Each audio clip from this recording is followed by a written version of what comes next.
친절한 시사, 시원한 통찰, 출발 새 아침, 슬기로운 인터뷰. 네, 더불어민주당 전당대회를 앞두고 당 지도부를 선출하기 위한 당권 레이스가 치열합니다. 예비 경선을 거친 최고위원 후보 8명 가운데 유일한 여성 후보죠. 양향자 의원 연결하겠습니다. 양 의원님 안녕하십니까? 네, 안녕하십니까? 네, 지난번에는 초선 의원으로서 각오를 여쭤봤었는데, 자, 이번에는 최고위원 출마에 대한 얘기를 좀 나눠보겠습니다.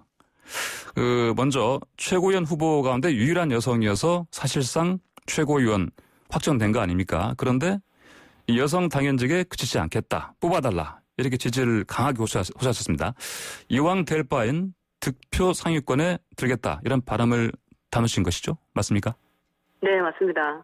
예. 지금 이제 5위 안에 여성이 들어있지 않으면, 당원당규에, 그냥 5위 안에 넣게 돼 있는데, 네. 이렇게 되면, 할당받고 배려받았다는 그 인식을 지울 수가 없을 것 같습니다. 그래서 이번에는, 자력으로 또 지도부에 들어가서, 이 남성 중심의 정당이 아니라는 것도, 네. 예, 그리고 호남 여성 경제 대표성을 동시에 가지고 있기 때문에, 네.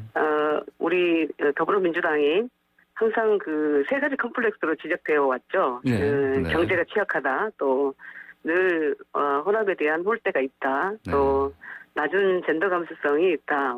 그런데 이 세 가지를 모두 다 극복하는 계기가 될 것이라고 생각합니다. 네, 이제 말씀하신 대로 거의 최고의 득표로 최고위원 선출되시면 바로 방금 말씀하신 세 가지 약점, 경제, 그다음에 호남 홀대, 젠더 감수성, 이런 부분에서 이제 최고위원으로서 민주당이 앞으로 새로운 확실한 정책을 꾸려나가는데 뭔가 큰 역할을 할 수 있을 것이다, 이런 말씀이신 것이죠? 네, 그 2012년도에 예. 당시 새누리당에서 이해운 후보가 이제 최고위원으로 네. 선출되었을 때 그때 자력으로 2위가 됐습니다. 네. 그때도 저희 더불어민주당하고 똑같은 당헌 당규가 있었음에도 그때 자력으로 들어가면서 이 파란을 일으켰었는데, 이번에 우리 더불어민주당도 여성과 경제 부문에서 취약하다는 점을 극복하는 하나의 계기가 되지 않을까 싶습니다. 예, 그러시군요. 이미 2016년부터 2018년까지 2년 정도 이미 최고위원 하지 않으셨습니까? 그때 좀 힘들지 않으셨습니까? 예, 원외 최고위원으로서 정말 많이 힘들었던 것 같습니다. 아니, 그런데 그렇게 고생하셔놓고 다시 또 최고위원 하시려는 이유, 물론 아까 말씀하신 몇 가지 이유가 있겠습니다만 좀 더, 다시 한번 그 부분 관련해서 왜 그러신지. 예. 저는 위기 때마다 불려 나오는 사람 이렇게 돼 있습니다. 위기 때마다. 4년 전에, 4년 전에 입당할 때도 민주당이 가장 어려울 때, 가장 위기일 때 영입이 됐었고, 또 호남이 가장 어려울 때 험지로 출마를 했고, 또 정권 창출을 앞두고 또 가장 어려울 때 제가 최고위원 출마를 해서 정권 창출을 하고 지방선거까지 승리를 했죠. 그래서 제가 어느 정도는 할 일을 했구나라고 생각했는데, 지금 4년 후 지금은 더 절박한 위기에 있다고 보여집니다. 코로나19 위기, 또 경제 위기, 이런 상황에서 이번 전대의 의미가 경제전대, 미래전대, 저는 뉴딜 전대라고 생각합니다. 그럴 때 제가 실물경제 30년 경험과 또 미래산업을 이해할 수 있는 후보자 중에 한 명은, 최고위원 중에 한 명은 있어야 되지 않겠냐라고 말씀을 드리고 있고요. 김대중, 노무현, 문재인 대통령 모두 또 경제 대통령을 꿈꿨는데, 이번 지도부에 제가 들어감으로써 민주당 정부가 경제에 강하다, 이것을 증명하는 저는 메시지라고 생각합니다. 그리고 재집권 의지가 있고 또 전략이 있다, 이렇게 국민께 알리는 계기가 되지 않을까 싶습니다. 네. 특히 실물 경제 전문가 자처하시면서 이런 사람 당 지도부에 한 명쯤 있어야 한다, 이런 말씀을 자주 하십니다. 이게 특별히 코로나19 이후 경제 회복, 딱히 이 부분만 염두에 두고 말씀하신 건 아니지 않습니까? 그렇죠? 네네. 저는 경제 성공 없이 정권 성공 없다라고 말씀드립니다. 그리고 이 문제들을 이 위기들을 극복하기 위해서 결국은 경제 문제인데요. 한국판 뉴딜 정책으로 문재인 대통령도 정권의 명운을 걸었죠. 경제의 명운을 걸었는데, 문재인 뉴딜은 기존의 제조업에서 반도체 중심의 디지털 첨단 산업으로 국가 산업의 네. 근간을 탈바꿈하겠다는 것이거든요. 네. 그래서 이제 세계 시장을 선도할 기술 패권을 또 모색해야 되는 일이 있고 거기서 저는 이제 전쟁과도 같은 첨단 미래 산업에서 30년 경험이 예. 이 뉴딜을 가장 잘 이해할 수 있고 또 효과적으로 서포트할 수 있다. 그런 점에서 제가 이게 이번에도 또 희생을 해야 되는 운명이구나라고 생각을 했고요. 네. 저는 이제 기술로 복지도 기술로 하고 또 네. 과학으로 일자리 창출도 하는 유능하고 따뜻한 나라로 가는데 우리 더불어민주당이 국민들께 유능한 정부다라는 걸 인식시켜드려야 된다고 생각합니다. 네. 자, 한국판 뉴딜을 3+1 협의체를 만들어서 이른바 온 국민 뉴딜로 만들겠다 이런 포부도 좀 밝히셨는데 이게 어떤 계획입니까? 네, 맞습니다. 한국판 뉴딜이 정부의 주도로만은 할 수가 없는 상황입니다. 뉴딜 성공은 민간 영역과의 협업이 정말 중요한데요. 예. 그래서 이제 기술 산업 현장을 가장 잘 아는 사람이 바로 양양자다. 예. 그래서 정부 조직 당정청 정부 조직 회의체가 있고 하는데요. 예. 여기다가 기술 산업계를 연결하는 그래서 3+1 협의체를 만들어야 되겠다라는 말씀드렸고, 예. 또 아울러서 지금 정부 조직이 역시 이 상황에서는 좀 변해야 됩니다. 산자부, 과기부, 중기부를 종합적으로 컨트롤하고 밀도 높은 정책 개발, 또 그 정책을 수행할 수 있는 과거 우리 노무현 정부 때 있었던 과기부 부총리 제도가 부활돼야 된다라고 말씀을 드립니다. 네. 예. 과기부 부총리가 부활되면 이게 어떤 점에서 예. 지금 현재 이제 산자부, 과기부, 중기부에서 파편적으로 하고 있는 정책들이 하나로 예. 모아져야 됩니다. 네. 네, 그래서 스타트업, 벤처, 중소기업, 대기업, 기업들 간에도 기술 산업 현장의 네트워크가 이루어져야 되고요. 예. 그리고 예산이라든지 이 적절한 예산 분배라든지 이런 부분도 컨트롤 타워가 있어야만 가능하고 한국판 뉴딜이 한 방향으로 가기 위해서는 예. 과기 부총리 제하에서 정말 빠르게 신속하게 민첩하게 처리를 해야 된다 이렇게 생각을 합니다. 예, 한국판 뉴딜이 제대로 가기 위해서는 컨트롤 타워가 필요하고요. 그를 위해서 과기 부총리가 필요하다 이런 말씀하셨습니다. 자, 네. 삼성전자에서 말씀하신 대로 30년 넘게 근무하셨고요. 그래서 특히 상무를 지내셨고요. 근데 특히 맡으신 분야가 반도체 분야 아니었습니까? 네, 맞습니다. 예, 그래서 그러신지 계속 반도체 부분을 이제 핵심이라고 이렇게 강조하시는 것 같습니다. 어떻습니까? 네, 모든 우리가 소위 말하는 4차 산업혁명을 이끄는 모든 산업의 근간이 정말 뿌리이자 줄기이자 잎이자 열매가 반도체입니다. 반도체에 예. AI를 입히고 반도체에 5G를 입히고 또 반도체에 바이오 또 소프트웨어를 입혀서 우리 산업의 패러다임을 완전히 바꾸는 그 기술력도 사실 반도체에서 나오는 것이고요. 예. 그래서 이 산업, 그런 AI, 5G 그 미래 산업을 이해하지 못하고는 반도체 개발이 안 되기 때문에 네. 30년 동안 그 경험을 지금 우리 대한민국이 나아가야 할 산업 패러다임에 큰 역할을 할 수 있겠다라고 생각하고 있습니다. 네, 그러시군요. 자, 이제 지금 공방이 뜨거운 부동산 관련 문제 좀 얘기 좀 나눠보겠습니다.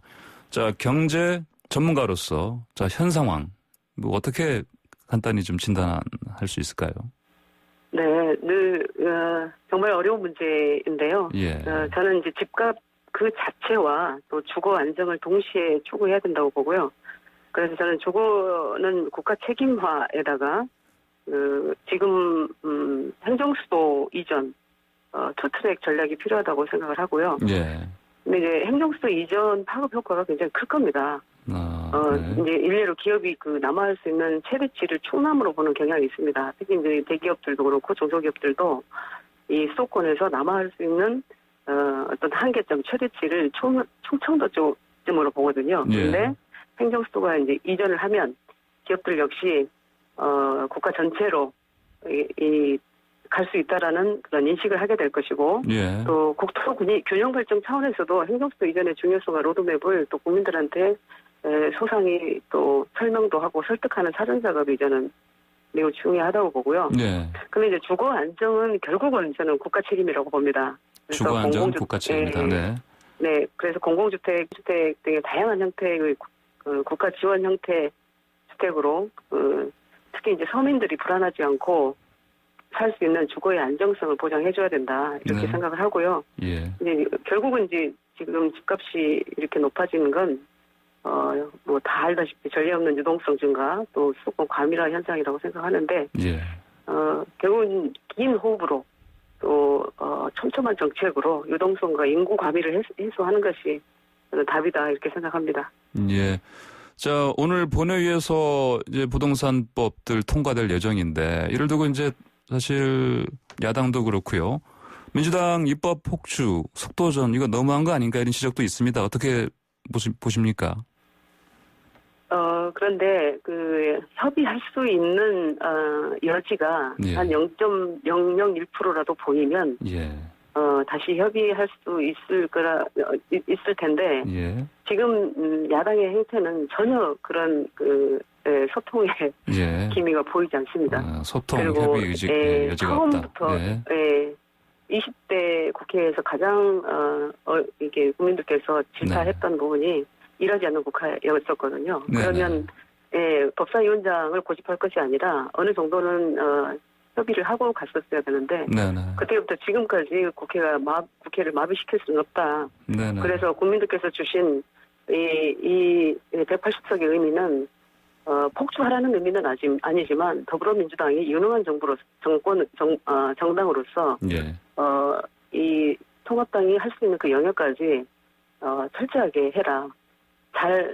정말 잘 해라라는 의미로 받아들이고 있습니다. 그래서 정부와 또 청와대 또 우리 더불어민주당에서 이 문제만큼은 예.